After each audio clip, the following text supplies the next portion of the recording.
Assalamualaikum warahmatullahi wabarakatuh. Waalaikumsalam warahmatullahi wabarakatuh. Gimana kabarnya pada pagi hari ini anak-anak Bapak? Alhamdulillah Pak, baik. Sebelum kita memulai pembelajaran, alangkah baiknya kita berdoa terlebih dahulu. Berdoa dimulai.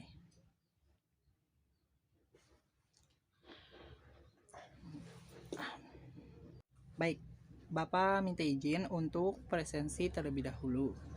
Apakah semuanya hadir? Hadir semua, Pak. Baik, selanjutnya Bapak minta izin untuk menampilkan sebuah gambar. Silahkan anak-anak Bapak untuk memperhatikannya. Mengapa paku tersebut bisa berkarat dan apa penyebab paku tersebut bisa berkarat? Jadi, pekaratan itu disebut dengan korosi, di mana korosi tersebut diartikan sebagai penurunan kualitas logam atau yang disebabkan oleh reaksi kimia dengan unsur-unsur lainnya. Baik, tujuan pembelajaran kita pada hari ini, yang pertama, siswa dapat menjelaskan pengertian korosi. Yang kedua, siswa dapat menjelaskan proses terjadinya korosi. Yang ketiga, siswa dapat menentukan faktor-faktor yang mempengaruhi terjadi korosi. Yang keempat, yaitu yang terakhir, siswa dapat menganalisis terjadinya korosi dan cara pencegahan korosi. Baik, Bapak minta izin untuk menjelaskan materi tentang korosi. Silahkan disimak PPT dari Bapak. Baik, apakah PPT Bapak kelihatan di layar kalian? Terlihat Pak. Baik. Jadi, apa itu korosi? Ada yang mau? Saya, Pak. Baik, silahkan kepada Mas Rianol.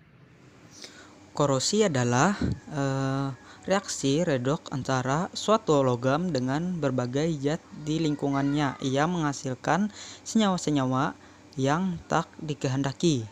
Dalam bahasa sehari-hari, korosi disebut perkaratan. Baik, korosi secara umum di sini adalah rusaknya benda-benda logam yang disebabkan pengaruh lingkungan. Proses korosi dapat dijelaskan secara elektrokimia, misalnya pada proses pekaratan besi yang membentuk oksidasi besi. Secara elektrokimia, proses pekaratan besi adalah peristiwa teroksidasi logam besi oleh oksigen yang berasal dari udara. Korosi adalah reaksi redok antara suatu logam dengan berbagai zat lingkungan yang menghasilkan senyawa-senyawa yang tak dikehendaki. Dalam bahasa sehari-hari, korosi disebut perkaratan. Contohnya, korosi yang paling lazim adalah perkaratan besi. Pada peristiwa korosi, logam mengalami oksidasi, sedangkan oksigen udara mengalami reduksi. Karet logam umumnya adalah berupa oksida dan karbonat. Rumus kimia karet besi adalah FeO3 dan H2O, suatu zat padat. Lalu, bagaimana proses korosi yang terjadi? Proses elektrokimia di mana logam mengalami oksidasi, sedangkan oksigen udara mengalami reduksi. Karet logam umumnya berupa oksida atau karbonat. Ini merupakan gambar korosi yang terjadi pada besi yang kita jumpai di sekitar kita. Proses korosi yang terjadi pada besi mengalami oksidasi Fe2+, sedangkan udara mengalami reduksi, berperan sebagai katode sehingga menghasilkan endapan karet Fe2O3 dengan mengikat molekul air H2O. Proses lengkapnya dapat kita lihat sebagai berikut. Reaksi yang terjadi di anoda besi mengalami oksidasi menjadi Fe2+, sedangkan yang terjadi di katode oksigen mengalami reduksi 4OH-. Dari kedua reaksi ini akan kita dapatkan reaksi selnya, yaitu menghasilkan 2Fe+ ditambah 4OH-. Ion Fe2+ tersebut kemudian mengalami oksidasi lebih lanjut dengan reaksi sehingga menghasilkan 2Fe2O3 dengan mengikat molekul H2O ditambah 8H+. Di sini dapat kita lihat faktor utama dalam korosi adalah adanya oksigen H2O dalam reaksi. Baik, selanjutnya bagaimana faktor-faktor korosi? Ada yang mau? Baik, saya tunjuk Irma Sari. Silahkan Irma Sari, apa saja faktor-faktor korosi yang kamu ketahui? Contoh faktor-faktor korosi itu ada 2, yaitu mempercepat korosi adalah contohnya air dan oksigen. Baik, terima kasih Irma Sari.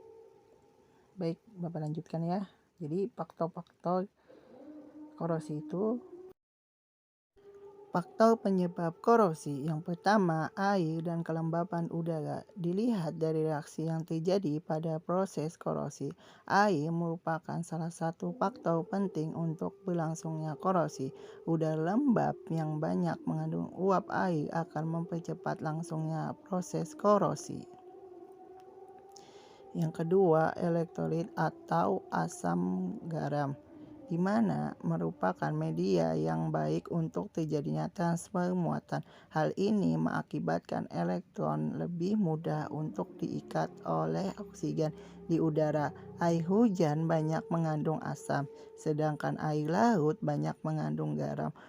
Oleh karena itu, air hujan dan air laut merupakan penyebab korosi yang utama. Yang ketiga, galvanic coupling. Jika dua logam yang berbeda potensialnya bersinggungan pada lingkungan berair atau lembab, dapat terbentuk sel elektrokimia secara langsung. Logam yang potensialnya lebih rendah akan segera melepaskan elektron ketika bersentuhan dengan logam yang potensialnya lebih tinggi, serta akan mengalami oksidasi oleh oksigen dari udara. Hal tersebut mengakibatkan korosi lebih cepat terjadi pada logam yang potensialnya lebih rendah, sedangkan logam yang potensialnya lebih tinggi justru lebih awet. Sebagai contoh, paku keling yang berbuat dari tembaga untuk menyambung besi akan menyebabkan besi di sekitar paku keling tersebut berkarat lebih cepat. Di sini dapat kita lihat gambar galvanic torsion, di mana Fe dan Zn menempel. Karena potensialnya Zn itu lebih rendah, maka Zn yang mengalami oksidasi, sedangkan pada besi itu aman, maka besi tidak mengalami proses korosi. Gambar sebelah kanan Cu+ dengan Fe besi, karena potensialnya elektrodenya lebih rendah dibandingkan Cu, maka Fe mengalami oksidasi menyebabkan berkarat, sedangkan Cu itu lebih aman karena tidak mengalami oksidasi. Baik, selanjutnya cara pencegahan korosi. Bagaimana cara pencegahan korosi itu? Ada yang mau? Saya, Pak. Silahkan. Jadi pencegahan korosi itu ada satu, Pak, yaitu melapisi dengan plastik. Baik, terima kasih ya. Jadi cara pencegahan korosi menggunakan lapisan pelindung untuk mencegah kontak langsung dengan H2O dan O2. bisa melakukan pengecetan, contohnya di pagar rumah kita cat secara periodik supaya besi terlindungi dari kontak langsung air dan oksigen. Berikutnya, dengan melumuri oli atau pelumas, contohnya mesin kendaraan kita, supaya tidak berkarat. Kita berikan pelumas atau pada roda di pagar rumah kita supaya terbebas dari karat secara periodik. Kita harus melumurinya dengan oli. Langkah selanjutnya dengan menggunakan tin plating, pelapisan dengan timah. Contohnya di kaleng kemasan makanan, kaleng susu itu dilapisi dengan timah supaya besinya tidak terjadi kontak dengan H2O dan O2 jadi lebih tahan lama. Berikutnya adalah galvanisasi. Dilapisi dengan logam Zn, ini mencegah kontak langsung dengan H2 dan O2 Zn dan lapisi dengan Zn. Timah itu untuk mencegah terjadinya korosi.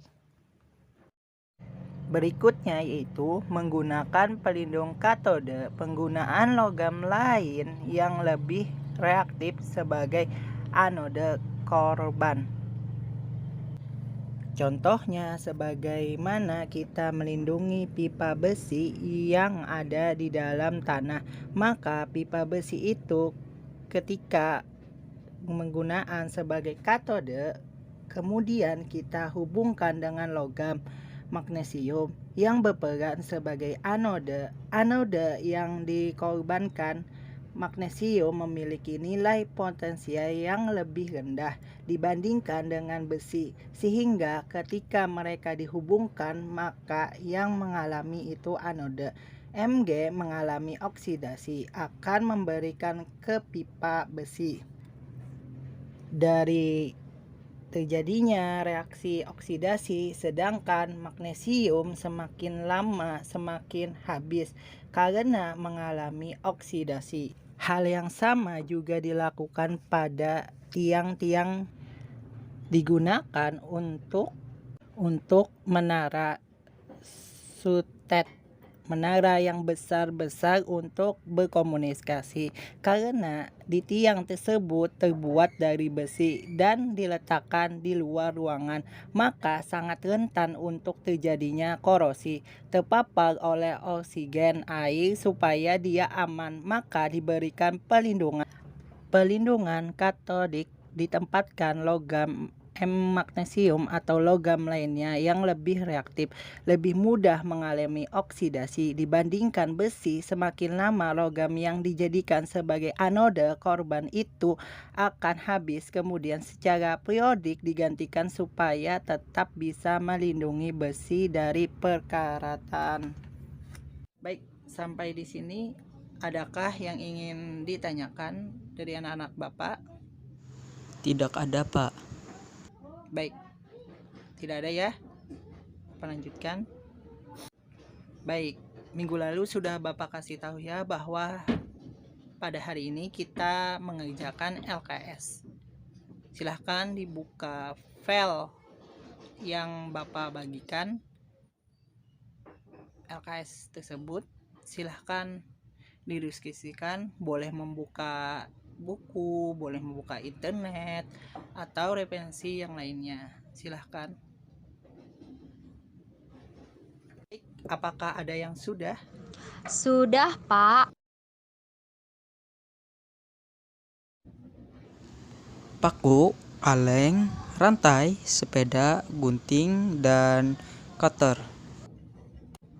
Cara pencegahan korosi yaitu pengecatan. Pengecatan itu karena fungsi dari pengecatan untuk melindungi besi kontak dengan air dan udara. Dilapisi dengan minyak atau oli, lapisan oli bisa mencegah kontak langsung besi dengan oksigen dan air dan harus dioleskan secara berkala, biasanya untuk mesin. Betul kali ya jawaban kalian semua. Tepuk tangan untuk kita semua. Sebelum Bapak akhiri, adakah yang mau menyimpulkan pembelajaran pada hari ini? Untuk kesimpulan dari pembelajaran hari ini yaitu korosi adalah reaksi redoks antara suatu logam dengan berbagai zat di lingkungan yang menghasilkan senyawa-senyawa yang tak dikehendaki. Dalam bahasa sehari-hari, korosi disebut perkaratan. Proses terjadinya korosi proses elektrokimia di mana logam mengalami oksidasi sedangkan oksigen udara itu mengalami reduksi. Karat logam umumnya berupa oksida atau karbonat. Untuk faktor-faktor korosi yang mempercepat korosi air dan kelembapan udara, elektrolit yaitu galvanik cooling, permukaan logam yang tidak rata terbentuk sel elektrokimia. Untuk pencegahan korosi itu dengan mencat, dengan melumuri dengan oli atau minyak, elektroplating atau pelapisan logam, tin plating atau pelapisan dengan timah, galvanisasi atau pelapisan dengan zinc, kromium plating atau pelapisan dengan kromium. Untuk pelindung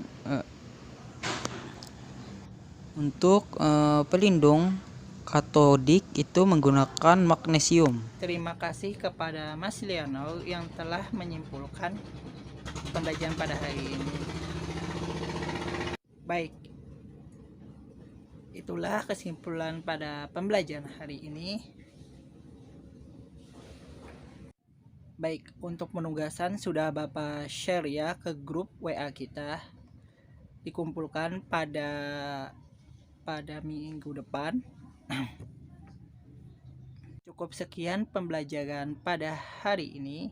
Bapak akhiri. Salah hilap mohon maaf. Wabillahi wa taufiq wal hidayah. Wassalamualaikum warahmatullahi wabarakatuh.